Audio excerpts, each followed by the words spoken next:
मोदी जी ने कभी भाजपा सरकार है या अन्य सरकार है इसका भेदभाव नहीं किया। दिल्ली को जो कुछ भी मिलना चाहिए था उससे ज्यादा ही दिया। भले श्री केजरीवाल की सरकार यहां थी, रेखा जी, मोदी जी ने तो कभी भेदभाव नहीं किया, मगर पहले जो सरकार थी वो भेदभाव करती थी। मोदी जी एक योजना लेकर आए, 5 लाख रुपए का स्वास्थ्य का बीमा, हर व्यक्ति को, हर परिवार को 5 लाख तक की सारी स्वास्थ्य सुविधाएं फ्री ऑफ कॉस्ट देने का संकल्प, मगर यहां पर वो सरकार ने लागू नहीं किया। ये रेखा जी की सरकार बनी और आप लोगों को 5 लाख तक का इलाज मुफ्त हो गया। मोदी जी ने 140 करोड़ लोगों को अपना परिवार माना है और पूरा जीवन इनके कल्याण के लिए इन्होंने समर्पित किया है। देश को सुरक्षित करना, देश को आर्थिक रूप से विकसित करना, हर गरीब के घर में नई ऊर्जा, नया उत्साह, नई सुविधाएं पहुंचाना और हर बच्चे के मन में महान भारत का संकल्प भर देना, ये काम मोदी जी ने अपने 11 साल के समय में किया है। देश लंबे समय तक मोदी जी की ये सिद्धियों को याद करेगा। चाहे देश की सीमाओं को सुरक्षित करना हो, सर्जिकल स्ट्राइक, एयर स्ट्राइक और अंत में ऑपरेशन सिंदूर से पाकिस्तान के घर में घुसकर उसको जवाब देने का काम नरेंद्र मोदी जी ने किया। वर्षों से हम सब चाहते थे कि अयोध्या में राम मंदिर बने, नहीं हो पाता था। ये राहुल बाबा भाजपा की मखौल उड़ाते थे, मंदिर वहीं बनाएंगे, तिथि नहीं बताएंगे। राहुल बाबा, मंदिर बन भी गया, रामलल्ला विराजमान भी हो गए और दुनिया भर के लोग आज आनंद कर रहे हैं। काशी विश्वनाथ कॉरिडोर बनाना हो, सोमनाथ के मंदिर को फिर से सोने का बनाने की शुरुआत करनी हो, करतारपुर साहिब कॉरिडोर बनाना हो, हर ऐसे मसले जो सालों से अटके हुए थे, मोदी जी ने उसको चुटकियों में समाप्त कर देश की जनता का विश्वास बढ़ाया। हम सभी भारतीय जनता पार्टी के कार्यकर्ता सालों से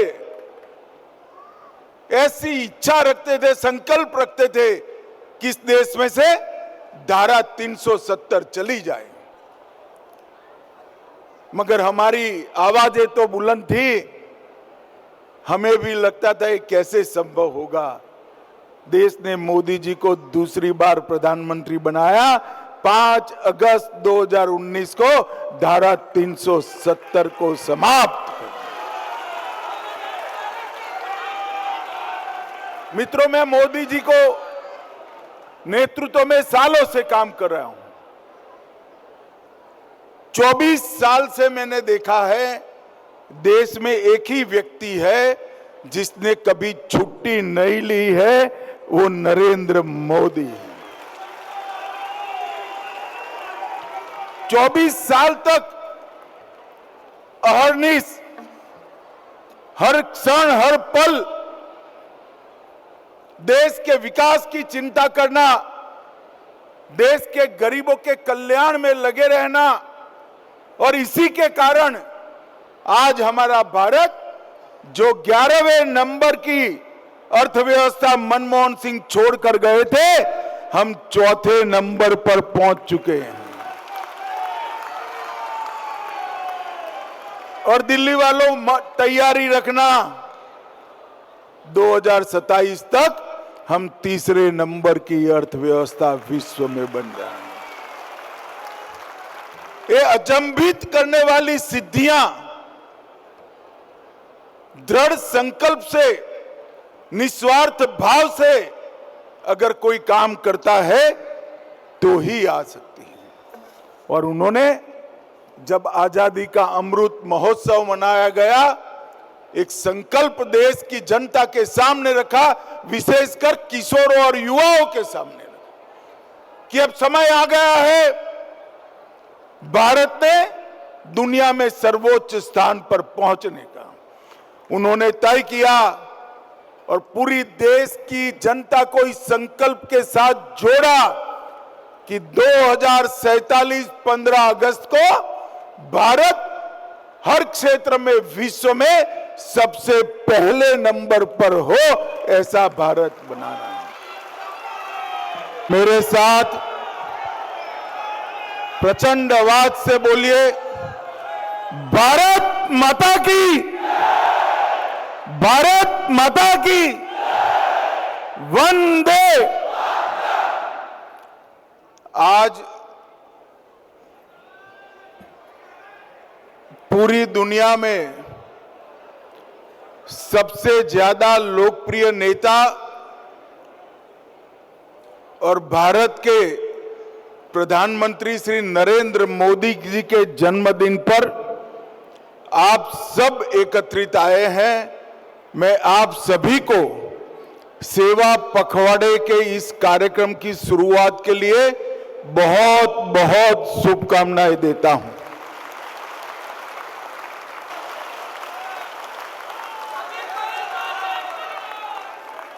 मित्रों, सबसे पहले मैं आज विश्वकर्मा दिन की भी समग्र देशवासियों को बहुत बहुत शुभकामनाएं देना चाहता हूं। हमारे यहां भगवान विश्वकर्मा का स्थान श्रमजीवी लोगों के लिए बड़ा महत्वपूर्ण है। निर्माण की सभी विधाओं के वो देवता माने जाते हैं और आज संयोग है कि विश्वकर्मा दिन और नरेंद्र मोदी जी का जन्मदिन दोनों आज है। मैं भारतीय जनता पार्टी के करोड़ों कार्यकर्ता, देश के 140 करोड़ से ज्यादा नागरिक, सबकी ओर से श्रीमान नरेंद्र मोदी जी को जन्मदिन की ढेर ढेर सारी शुभकामनाएं देना चाहता हूं। आज केवल इस सभागार में बैठे हुए लोग नहीं, देश का प्रत्येक नागरिक और दुनिया भर में फैले हुए भारत के मूल निवासी सभी हृदय से ईश्वर से प्रार्थना कर रहे हैं मोदी जी के दीर्घायुष के लिए, उनके अच्छे स्वास्थ्य के लिए और इनकी लंबे से लंबे समय तक देश को सेवाएं प्राप्त हो, इसके लिए ईश्वर को प्रार्थना कर रहे हैं। मोदी जी जब देश के प्रधानमंत्री बने तब पहली बार उनका जन्मदिन आया। कई लोगों ने अपने जन्मदिन को अलग अलग तरीके से मनाने की परंपरा इस देश में थी। पार्टी की एक टीम बैठी, उन्होंने तय किया कि कैसे मोदी जी का जन्मदिन मनाया जाए, जो व्यक्ति के जीवन का क्षण क्षण और शरीर का कण कण मां भारती की सेवा में लगा हो, उसका जन्मदिन सेवा पखवाड़े के नाम से मनाने का तय हुआ। और 11 साल से पूरा हिंदुस्तान 17 सितंबर से लेकर 2 अक्टूबर तक ये सेवा पखवाड़ा मनाने का काम करता है। और सेवा पखवाड़े के निमित्त देश भर की कई राज्य सरकारें, भारत सरकार, कई सारे म्युनिसिपल कॉरपोरेशन, ढेर सारे जिला पंचायत, तहसील पंचायत, ग्राम पंचायत,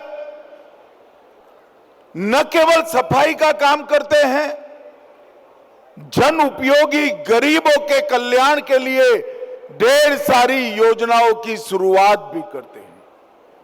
और आज